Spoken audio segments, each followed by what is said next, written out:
예, 오늘은 아가서 3장의 말씀을 가지고 하나님 사랑 그 사업의 뿌리, 하나님 사랑 그 사업의 뿌리라는 제목으로 함께 하나님 말씀을 나누도록 하겠습니다. 오늘 본문은 여인과 연인의 결혼식을 기록하고 있습니다. 11절에 기록된 말씀처럼 혼인날을 기록하고 있어요. 그래서 광야에서 올라오는 여인과 또 예루살렘에서 기다리던 신랑이 드디어 만나서 혼례를 올립니다. 그들의 사랑이 마침내 결혼으로 이제 완성이 된 것이죠. 기독교를 사랑의 종교 이런 이야기를 많이 하게 되는데 우리에게는 종종 하나님에 대한 사랑을 마치 고도의 신앙의 경지에서나 획득하는 기술인 것처럼 생각하는 경향들이 있습니다. 물론 사실은 그 믿음의 사람들의 글을 읽어보면 대부분 믿음의 여정의 거의 끝에 이르렀을 때 사랑의 고백이 제일 이렇게 아주 잘 연그른 것을 볼 수는 있어요. 하지만 하나님에 대한 사랑을 마치 그런 사람들만 접근할 수 있는 아주 고도의 신앙의 경지에서 이르러야만 이렇게 맛볼 수 있는 것으로 생각하는 경향들이 우리에겐 또 종종 있죠. 그래서 하나님의 사랑을 경험하는 특별한 코스가 있고 또 단계가 있는 것처럼 생각을 합니다. 그리고 때로는 하나님의 사랑에 대한 지적인 이해와 또 신학적인 지식이 부족하여서 하나님을 사랑하지 못한다고 생각하기도 하죠. 논리적으로 설명하지 못하기에 하나님을 사랑하지 못한다, 뭐 이렇게 생각하는 것 같아요. 그래서 좀 더 많이 신학을 쌓으면 하나님을 더 사랑할 수 있겠건 이렇게 생각을 합니다. 또는 그 반대로 하나님에 대한 놀라운 경험과 또 신비적인 체험이 없어서 아직 하나님을 사랑하는 단계에 이르지 못한 것으로 여기기도 합니다. 신령한 체험을 통해 마치 하나님의 거룩한 흔적을 받듯이 그렇게 하나님의 사랑의 감정이 파도처럼 들이닥치는 것으로 생각하기도 하죠. 또는 어느 날 갑자기 꿈속에서 기도 중에 또는 하나님의 음성이 들려오기를 기대하기도 합니다. 그러나 하나님을 향한 사랑은 이런 복잡한 것이 아니라 그분을 만나는 것에 있어요. 그래서 그토록 많은 믿음의 사람들이 본인의 신앙의 길이 막막할 때 또는 기도의 세계가 좀 잘 깊어지지 않을 때 사복음서를 펴서 거기에 우리와 같이 이 땅에서 인간으로 사셨던 예수 그리스도의 삶을 묵상하는 것으로 기도의 세계를 다시 시작하는 것들을 많이 보게 됩니다. 이러한 만남들, 그런 만남을 갖는 것이 사랑이죠. 만나는 것이 사랑이요, 만나려는 것이 사랑입니다. 없는 사랑을 있는 것처럼 조장하거나 조작할 필요는 없어요. 그러니까 내 안에 없는 신앙을 막 이렇게 부풀려서 뭐 나의 기도로 시작한 나의 사업의 여정 속에서 뭔가 이렇게 내가 사업에 대해서 어긋나 있는데 그것을 막 신앙으로 막 이렇게 덧붙여서 막 이렇게 있는 것처럼 할 필요가 없다는 거죠.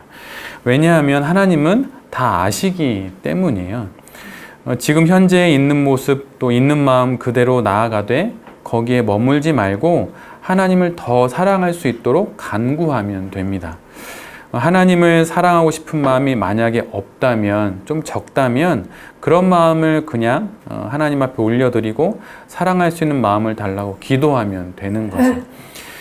저는 이제 이번 학기로 영성학 이제 석사를 마쳤는데 그 기도 관련된 공부를 하면서 느끼는 건 뭐냐면 기도는 누구나 할 수 있다는 거예요. 언제나 할 수 있고 그리고 대단히 복잡한 게 있는 게 아니고 때로 기도가 좀 막히면 그때 잠깐 도움을 받을 뿐이지 기도는 누구나 할 수 있다라고 하는 것이죠. 그래서 기도가 잘 안 되면 또 하나님 사랑하고 싶은 마음이 없으면 그런 마음을 갖고 그냥 기도로 나아가면 됩니다. 그 자리로 그냥 가면 되죠.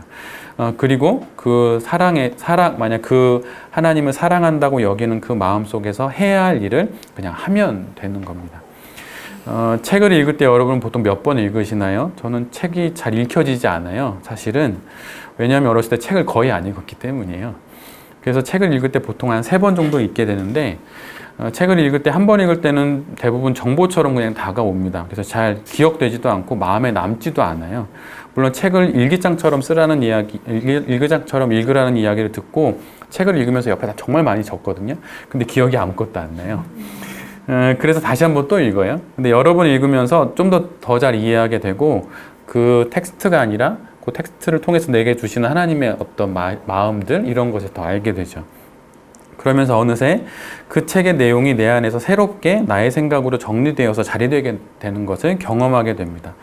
처음 읽을 때는 동의도 안 되고 무슨 말인지도 잘 모르겠고 이해도 안 되던 것이 시간이 지나면서 내 안에서 그것도 내 것으로 남게 되는 경험을 합니다. 사랑의 마음도 이와 같은 것이죠. 한 번 만나서는 잘 모릅니다. 자주 만나고 깊게 만나면 더 알게 되죠.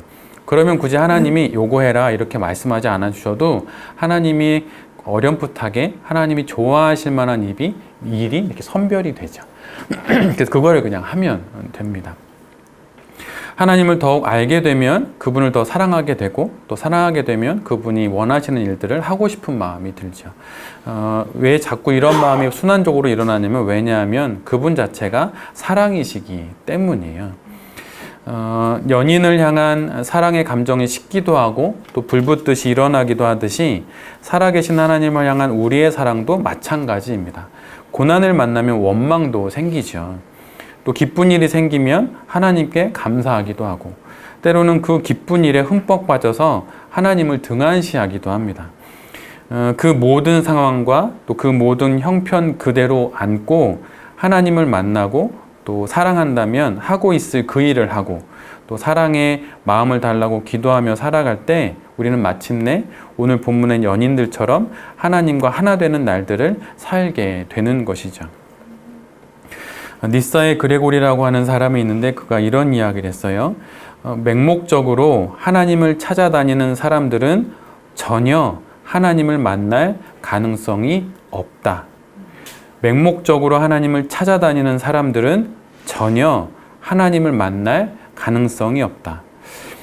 허공에 헛손질을 하는 것으로 무엇인가를 붙잡을 수는 없는 법이죠. 우리 사업의 궁극적인 목표는 무엇인가요? 그 목표는 하나님 사랑이에요. 여러분 이 사업을 언제까지 하실 수 있으실 것 같으세요? 한 70까지요? 80까지? 언젠간 은퇴하실 거 아닙니까? 그럼 은퇴하시고 나서 열심히 일한 만큼 은퇴한 이유가 너무 공허할 수 있잖아요. 그런데 일을 하고 젊었을 때, 아직 청춘일 때, 아직 건강이 있을 때 일을 하면서 사업의 궁극적인 목표가 하나님 사랑이면 은퇴하고 나서도 그 하나님 사랑으로 잘 살아갈 수 있어요. 왜냐하면 내면의 결이 하나이기 때문이죠. 제가 제일 좋아하는 인도 속담 중에, 인도 속담 아는 것도 이거 하나밖에 없는데요. 어느 책을 읽다가 딱 만났던 문장이에요. 그 속담의 내용은 이거였어요. 표범의 줄무늬는 밖에 있고 사람의 줄무늬는 안에 있다. 그러니까 줄무늬를 보면 아 표범이구나 알 수 있는 거죠. 근데 사람도 사람 안에 결이 있다는 거예요. 근데 그 결이 교회에서의 결과 가정에서의 결이 다르고 가정에서의 결과 사업장에서의 결이 다르면 이게 자꾸 어긋나죠. 그러면 이렇게 삐뚤빼뚤 되는 거예요. 그런데 그 결이 하나이면 그러면 사업을 하다가 사업을 접어도 목회를 하다가 목회를 그만둬도 나중에 나의 맨 마지막 그 마지막 하루 속에서 충분히 감사하고 평안하게 하나님께 안길 수 있는 거죠. 그러면 우리의 사업의 궁극적인 목표는 무엇일까요? 그건 우리 인생의 목표하고 같아야 해요. 그리고 또한 동시에 목표이면서 그것은 우리의 시작점이 되기도 합니다. 그래서 예수님은 어디서 와서 어디로 가는지 아셨다 하잖아요. 왜냐하면 그분은 목표가 하나였기 때문이에요. 그래서 우리의 사업도 어디서부터 시작하고 또 어디로 마무리 지어야 하는지 알아야 하고 그것이 궁극적으로는 단 하나 하나님 사랑이라고 하는 것을 알아야 하는 것이죠. 그래서 이것을 시작점으로 선을 그어서 사업의 비전과 계획 또 사업 아이템들을 결정해야 하는 것입니다. 여러분은 사업이 실패하면서도 하나님 사랑 뭐 이런 게 잘 유지될 수 있다고 생각하시나요? 뭐 이렇게 좀 우리 교회 안의 용어로 가져들어오면 이렇게 말씀드릴 수 있을 것 같아요. 사역의 실패 속에서 사명이 유지될 수 있다고 생각하시나요? 물론 유지될 수 있습니다. 그런데 매우 어려워요. 번번이 실패하는 사역들 속에서 사명이 유지된다는 것은 정말 어렵습니다. 사업을 했는데 10년이 되어도 10년 전과 크게 다르지 않을 때, 교회를 개척한 지 10년이 되었는데 여전히 목회자 가정 4명이서만 예배를 드릴 때, 이런 상황에서 사업과 목회를 유지하는 것도 정말 쉽지 않습니다. 정말 어렵죠. 그러나 실패한 사역이 다시 일어나는 것은 사명으로부터예요. 하나님 사랑이라는 목표로부터 다시 무너졌던 것이 세워집니다. 번번이 실패하는 사업과 목회도 분명 문제이지만, 그래서 업종을 바꾸든 또 방법을 바꾸든 해야겠지만, 사업이 다시 일어설 기반이 되는 사명이 견고치 않음은 더 큰 문제이지요. 사실 제가 예전에 목회자이기 이전에 사업을 해볼 생각을 한 적이 있었어요. 그때가 이제 대학을 졸업하고, 저는 이제 전공이 생태환경이라 이렇게 먹는 것 중에 이렇게 한살림 같은 그런 걸로 레스토랑을 해보면 어떨까. 근데 그때가 처음으로 올가 뭐 이런 유기농 업체들이 이제 처음으로 막 이렇게 강남을 중심으로 막 번지고 막 그럴 때였거든요. 물론 한살림은 그 전에도 있었지만, 근데 그때 그런 사업들을 뭐 생각을 하고, 그래서 기본적으로 이렇게 사업이나 이런 거에 대한 관심이 있었어요. 그래서 저를 이곳에 불러주신 것 같기도 해요. 목회로 이곳에 있으면서 여러분과 함께 호흡을 맞추라고 그런 경험을 해주신 것 같은데, 그래서 그런 책들도 많이 읽고, 또 브랜딩에 관련된 책들도 관심이 있어서 유일하게 정기구동 했던 것도 그런 책이었거든요. 그러다가 제가 몇 해 전에 읽었던 책 중에 배달의 민족의 김봉진 씨가 쓴 배민다움이라는 책을 읽은 적이 있어요. 되게 재미있더라고요. 근데 그 김봉진 씨가 사실은 공고 출신이에요. 공고 출신이고, 이후에 이제 뭐 서울예전 나와서 이제 여러 IT 업체들을 거치면서 이제 배달의 민족을 하게 됐지요. 근데 그 배달의 민족의 김봉진 대표를 한양대학교 홍성태 교수가 이제 인터뷰하면서 쓴 책이 배민다움인데, 그 책의 거의 마지막 끝부분에 홍성태 교수가 이런 질문을 해요. 배민의 대표로서 김봉진의 비전은 무엇입니까? 이런 질문을 합니다.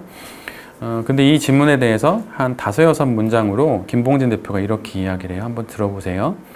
냉정하게 말해서 기업은 자기 제품이나 서비스 자체로는 인간을 정말 행복하게 만들 수는 없다고 봐요. 그래서 일하는 것만큼이나 일하는 과정의 즐거움과 소소한 행복을 느끼는 기업 문화를 만드는 게 중요하다고 생각해요. 배민이 하는 서비스 자체 때문에 다음 세대들이 더 행복해지고 좋아질 거라고 보지는 않아요.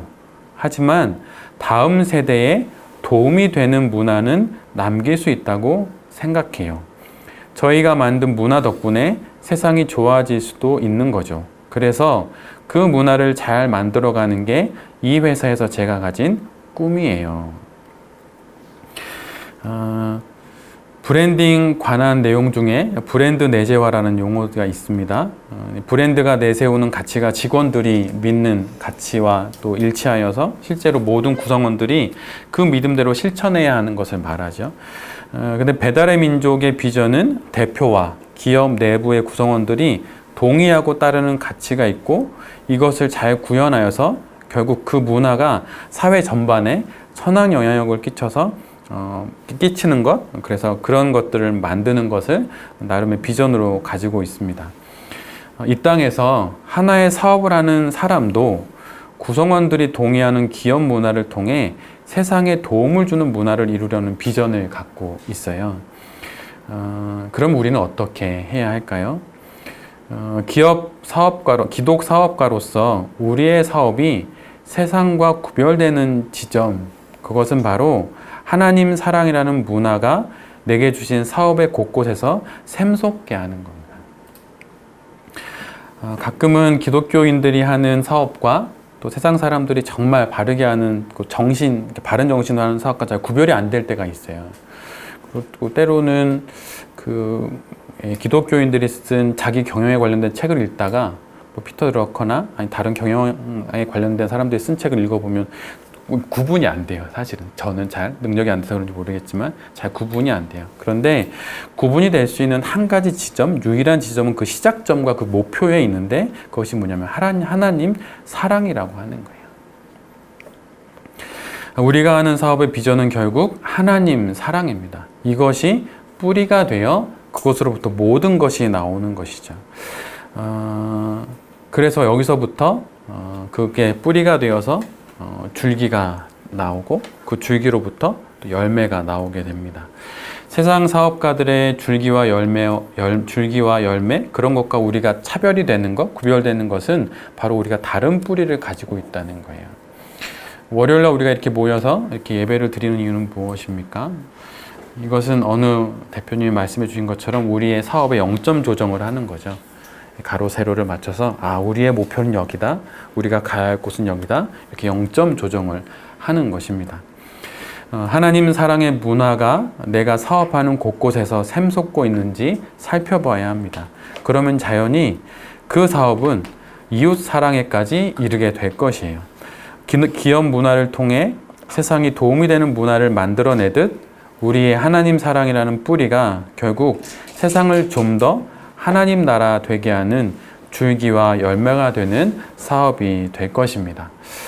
또 한 주간의 사업을 하게 됩니다. 여러 일들을 하고 또 여러 만남도 갖고 또 여러 사업의 시도들을 하게 될 텐데 그 모든 과정들 속에서 나의 사업의 뿌리가 하나님 사랑이라고 하는 것을 잊지 않고 내게 주신 사업 속에서 하나님 바라보고 하나님 많이 사랑하고 또 이웃도 사랑하는 여기 계신 모든 베레베 가족들이 될 수 있기를 기도드립니다. 아멘.